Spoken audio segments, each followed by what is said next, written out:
रायगढ़ जिला के मशहूर सिंगर राकेश शर्मा हा नवरात्रि ऊपर एक छत्तीसगढ़ी गाना बना है, जेमा नवरात्रि के दौरान श्रद्धालु मन के परेशानी बतावत है।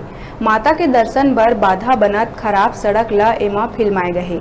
दरअसल रायगढ़ में बंजारी माता मंदिर रायगढ़ घरघोड़ा मार्ग में स्थित है। नवरात्रि के समय हजारों की संख्या में श्रद्धालु मनाथे, लेकिन खराब सड़क होए के चलत आए दिन एक्सीडेंट और जाम के स्थिति बने रही।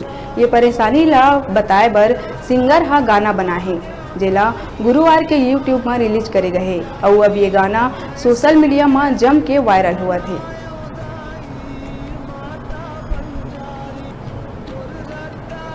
बनवा दो